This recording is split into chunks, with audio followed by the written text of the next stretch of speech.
السلام علیکم dear students آج ہم لوگ اپنا سیکنڈ چیپٹر سٹارٹ کرنے جا رہے ہیں جو کہ ہیں اسلامی جمہوریہ پاکستان کی ابتدائی مشکلات۔ اس سے پہلے جو ہم لوگوں نے اپنا چیپٹر کمپلیٹ کیا ہے وہ تھا اسلامی جمہوریہ پاکستان کا قیام، کہ کس طرح اسلامی جمہوریہ پاکستان کو قائم کیا گیا اور کیا کیا مشکلات فیس کرنا پڑی۔ آج ہم لوگ پڑھیں گے اسلامی جمہوریہ پاکستان کی ابتدائی مشکلات، کہ پاکستان جب بن گیا تو اس کو کون کون سے مسائل جو تھے نا اس کا سامنا کرنا پڑا۔ تو اسٹوڈنٹ، پاکستان 4 اگست 1947 کو جب مارز وجود میں آیا، کیونکہ آپ لوگوں کو پتہ ہے کہ کانگریس نے اس کو دل سے تسلیم نہیں کیا تھا اور وہ چاہتے تھے کہ کسی بھی طرح پاکستان جو ہے نا وہ ان میں شامل ہو جائے، اس لیے انہوں نے ہندوستان میں شامل ہو جائے، اس لیے انہوں نے نا طرح طرح کی جو ہے اندرونی اور بیرونی پاکستان کے اندر مشکلات کھڑی کی۔ تو آج ہم لوگ ان کو دیکھتے ہیں کہ کون کون سی وہ تھی۔ ابتدائی مشکلات دیکھیں تو سب سے پہلی مشکل جو ہے وہ ہے ریڈ کلف ایوارڈ کی ناانصافیاں۔ اسٹوڈنٹ 3 جون 1947 کو جب بر صغیر کو تقسیم کرنے کا منصوبہ بنایا گیا کہ کیسے کیسے تقسیم کیا جائے گا، تو اس کے تحت یہ طے پایا کہ بنگال اور پنجاب جو کہ بڑے صوبے تھے، ان کو مسلم اور غیر مسلم اکثریتی علاقوں میں تقسیم کیا جائے گا۔ مسلم اکثریتی علاقے اوبیسلی پاکستان میں جائیں گے اور باقی جو ہے وہ ہندوستان کا حصہ بنیں گے۔ اس سلسلے میں 2 کمیشن بنائے گئے، ایک باؤنڈری کو تقسیم کرنے کے لیے، ایک تھا پنجاب باؤنڈری کمیشن اور دوسرا تھا بنگال باؤنڈری کمیشن۔ دونوں کا جو سربراہ تھا، ثالث تھا، وہ تھے سر سیرل ریڈ کلف، ان کو یہ ذمہ داری سونپی گئی۔ سر سیرل ریڈ کلف نے لارڈ ماؤنٹ بیٹن کے دباؤ میں آ کر غیر منصفانہ تقسیم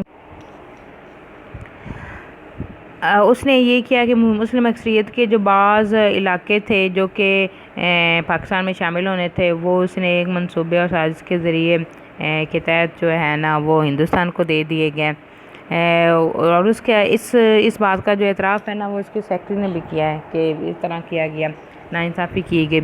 اب یہ دیکھیں کہ ضلع گرداسپور کی 3 تحصیلیں جو تھی وہ گرداسپور تھی، ایک پٹھان کوٹ اور بٹلہ کی، اس کے علاوہ ضلع فیروز پور کی تحصیل زیرہ، اور اس کے علاوہ اور بھی کافی علاقے جو ہیں نا جو کہ پاکستان میں شامل ہونے تھے وہ ہندوستان کو دے دیے گئے۔ گرداسپور کے جو علاقہ ہندوستان کو دیا گیا تھا، اس سے یہ ہوا کہ ہندوستان اور کشمیر کے درمیان رابطہ جو ہے نا وہ اس تحصیلوں کے ذریعے ہوتا تھا، یعنی کہ ہندوستان کے پاس کوئی زمینی راستہ نہیں تھا اس ریاست تک پہنچنے کے لیے۔ تو گرداسپور کی تحصیل جب شامل کی گئی تو ہندوستان کو ریاست جموں کشمیر تک کا راستہ جو ہے وہ دے دیا گیا۔ اب سر ریڈ کلف نے یہ جو اس ایوارڈ میں ناانصافیاں کی تھی، وہ صرف مسلمانوں کو ان کے علاقے اور حقوق سے محروم نہیں کیا گیا تھا اس سے، بلکہ دونوں ممالک کے درمیان دشمنی کا ایک ایسا بیج بو دیا گیا جس سے دونوں ممالک کے درمیان اب تک 3 جنگیں ہو چکی ہیں، 1948، 1965، 1971 اور ایون کہ کارگل وار بھی ہو چکی ہے۔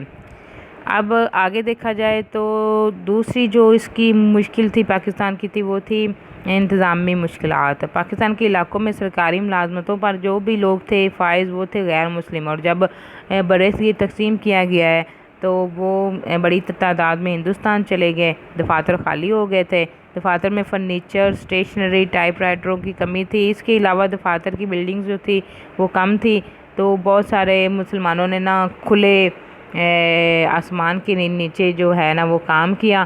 اس کے علاوہ جو غیر مسلم یہاں سے گئے تھے وہ دفتری ریکارڈ تباہ کر کے چلے گئے، جلا کے چلے گئے، اس وجہ سے دفاتر میں کام کرنے کے لیے نا بڑی دشواریاں پیش آئی تھی۔ یہ ایک اور جو تھی مسئلہ پاکستان کا تھا۔ تھرڈ جو ہے وہ مہاجرین کی آمد ہے۔ اسٹوڈنٹس، یہ سب سے بڑا مسئلہ تھا، کیونکہ قیام پاکستان کے بعد جو بھارت میں رہنے والے مسلمان تھے، کیونکہ بہت سارے علاقے ایسے تھے جس میں ہندوؤں کی جو تھی وہ تھی اکثریت تھی، تو بہت سارے جو مسلمان تھے وہ اقلیت میں تھے وہاں پہ، تو انہوں نے پاکستان آنے کا فیصلہ کیا۔ اس کے علاوہ بہت سارے ایسے مسلمان بھی تھے جو کہ پاکستان نہیں آنا چاہتے تھے، لیکن ان کو بھی سکھوں اور ہندوؤں نے مظالم کر کے ادھر بھیج دیا۔ بہت سالوں کو تو انہوں نے وہاں پہ قتل کر دیا، لیکن بہت سارے جو ہے نا وہ پھر بھی اپنی جان بچا کے پاکستان آنے میں کامیاب ہو گئے۔ انہیں عارضی کیمپوں میں رکھا گیا، ان کی خوراک، رہائش، ادویات اور دیگر ضروریات کی فراہمی کے لیے حکومت پاکستان نے تیزی سے منصوبہ بندی کی۔ قائد اعظم ریلیف فنڈ بنایا گیا جس میں مخیر حضرات نے چندہ دیا اور اس طرح مہاجرین کی آباد کاری کی گئی، اور اتنی بڑی تعداد، لاکھوں کی تعداد میں آئے تھے ادھر مہاجرین، اور اتنی بڑی تعداد کیونکہ پاکستان اس وقت خود ایک کمزور سلطنت تھی، تو ایسے وہ خود اپنے اندرونی معاملات سے لڑ رہا تھا۔ ایسی صورت میں جب اتنے زیادہ تعداد میں مہاجرین کو بھیج کے مسلمانوں پاکستان کی معیشت کو کمزور کرنے کی کوشش کی گئی۔ مزید آگے دیکھا جائے تو جس طرح برصغیر تقسیم ہوا تھا تو ظاہر ہے اس کے اندر جو اثاثہ جات تھی اس کی بھی تقسیم کی گئی۔ اس وقت متحدہ برصغیر میں ایک بینک تھا جس کا نام تھا ریزرو بینک، جو قومی بینک تھا، اس میں 4 بلین تھے اور یہ رقم دونوں ممالک میں بانٹی جانی تھی۔ تناسب کے لحاظ سے کیونکہ پاکستان چھوٹا ہے ہندوستان سے، تو 750 ملین بنتا تھا اس کا حصہ۔ یہ حصہ بھی بھارت جو ہے نا وہ دینے پر آمادہ نہ ہوا، اس نے یہی سوچا کہ نہیں دے گا تو پاکستان کی معیشت جو ہے وہ کمزور ہو جائے گی اور پاکستان خود ہی اس کے ساتھ مل جائے گا۔ لیکن پاکستان کی طرف سے مسلسل مطالبے اور بین الاقوامی سطح پر اپنی ساکھ قائم رکھنے کی مجبوری کی وجہ سے بھارت نے 200 ملین روپے ادا کیے، اس کے بعد پھر مکر گیا، لیکن بعد میں جو ہے نا گاندھی کو بین الاقوامی برادری میں شرمندہ ہونے کا خوف تھا تو اس نے ساری رقم ادا کرنے کو بھارت کو کہا، لیکن پھر بھی مجبوراً 500 ملین روپے کی ایک اور قسط جو ہے وہ پاکستان کے حوالے کی گئی۔ تو اس طرح پاکستان کو 700 ملین دیے گئے، لیکن 50 ملین ابھی تک ان کے ذمہ واجب الادا ہیں، انہوں نے ابھی تک ہندوستان نے پاکستان کو نہیں دیے۔ تو اس طرح بھی یہ بھی ایک مسئلہ جو ہے وہ ہندوستان کی طرف سے پاکستان کے اوپر مسلط کیا گیا۔ آگے دیکھا جائے تو برصغیر کی جب تقسیم ہوئی تھی تو آٹومیٹیکلی فوج جو تھی اس وقت کی اس نے بھی تقسیم ہونا تھا، تو اس کے بارے میں یہی فیصلہ ہوا تھا کہ فوجی جو ہیں وہ دونوں ممالک میں سے جس ملک کی فوج کا حصہ بننا چاہتے ہیں بن جائیں۔ ظاہر ہے مسلمان فوجیوں نے پاکستان سے وابستگی کا اظہار کیا اور ہندو نے ہندوستان جانے کا ارادہ کیا۔ اس کے علاوہ فوجی اثاثے تھے جو 64% اور 36% کے تناسب سے تقسیم کر دیے گئے، یہ بھی فیصلہ ہوا تھا۔ اور اس وقت جب برصغیر تھا اکٹھا، جب ایک بار برصغیر تھا تو 16 آرڈیننس فیکٹریاں جو اصل اساس فیکٹریاں ہوتی ہیں وہ کام کر رہی تھی، اور ان میں سے ایک بھی ایسی نہیں تھی جس کو پاکستان کو ملنے والے علاقوں میں بنایا گیا ہو۔ تو اب جو بھارتی لوگ تھے، لیڈرشپ تھی، وہ بالکل بھی نہیں چاہتی تھی کہ مشینری کا کوئی پرزہ بھی پاکستان بھیجا جائے۔ تو کافی نیگوسیشن کے بعد یہ طے پایا کہ جو فیکٹریاں ہیں اس کے حوالے سے پاکستان کو 60 ملین روپے دیے جائیں گے تاکہ وہ اپنی آرڈیننس فیکٹریاں قائم کر سکے، لیکن یہ بھی نہ دیا گیا۔ آگے دیکھا جائے تو اس کا جو چھٹا پاکستان کو مسئلہ فیس کرنا پڑا وہ تھا دریائے پانی کا مسئلہ۔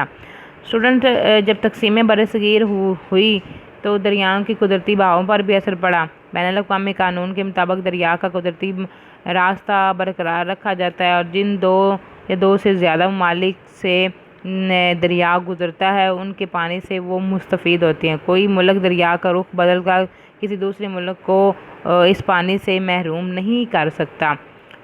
برصغیر میں بھی اس حوالے سے بحران پیدا ہوا۔ پنجاب اور سندھ کو دریائے سندھ اور اس کے معاون دریا جہلم، چناب، راوی، ستلج اور بیاس سراب کرتے ہیں۔ جب پنجاب 2 حصوں میں تقسیم ہوا تو دریاؤں کی بھی تقسیم عمل میں آئی۔ راوی، ستلج اور بیاس بھارت کی سرزمین سے گزرتا پاکستان میں داخل ہوتے ہیں۔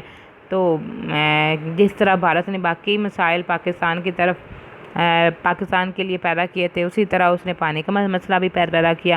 اس نے اپریل 1948 میں پاکستان میں جو دریا آتے تھے جو کہ ویسٹ پنجاب کو سراب کرتے تھے اس کا پانی روک لیا۔ اس سے یہ ہوا کہ پاکستان میں قحط کی صورتحال پیدا ہو سکتی تھی، کیونکہ پاکستان کی زراعت کا دار و مدار زیادہ تر پانی پر ہے۔